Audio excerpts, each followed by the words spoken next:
the Atari 5200. This was my very first video game system. Well, one of them was. I'm sorry. The Atari 5200 was released in 1982, and it was supposed to be this great replacement for the Atari 2600, but of course, it wasn't. So they throw in a new system, jack the price up, so their margins are better, and they come out with this system that, at the time, was already a little bit obsolete. It was packed in with Super Breakout. Yippee, Breakout, it's better. But for the most part, the reason why the 5200 wasn't that great in the grand scheme of things is because it was really just an upgrade. I have to say, the Atari 5200 gets a really bad rap.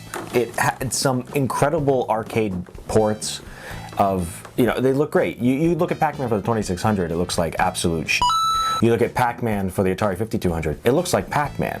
Most of the games on the system were not games that were unique to the system, like Miss Pac-Man, Pitfall, Centipede. They were better versions, or the close ports to the arcade version, better than the 2600, but they weren't unique, so why bother getting it? This is the two-player version, the two-port versus the four-port.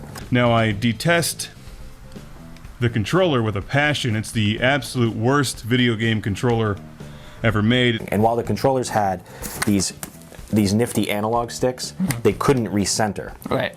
The non-centering analog was great for games like Centipede, Super Breakout, probably why it was packed in with the system, and Missile Command. Any game that used like analog, a spinner yeah, or analog control or a trackball. Sure. It was fine because you could move slow or you could zip around. But that's not many games. No, and it's certainly not the games that the majority of people played. They were these just weird analog controllers. I think in theory they would have been great. They had a pause button on it. It's like they tried to mix a controller with a telephone and something else horrible, and it just doesn't work.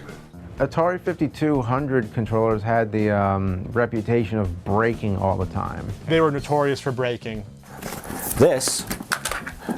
These are my Atari 5200 controllers that don't work.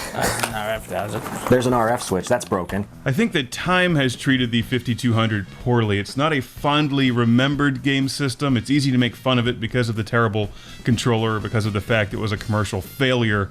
But in 1982, the thing was cool. I love the Atari 5200 and I stand by it. I will always love that system. I mean, games like Pengo, Super Breakout, arcade, almost arcade perfect version of Pac-Man. Pengo's actually probably the most miserable game to play with one of these. Well, there you go.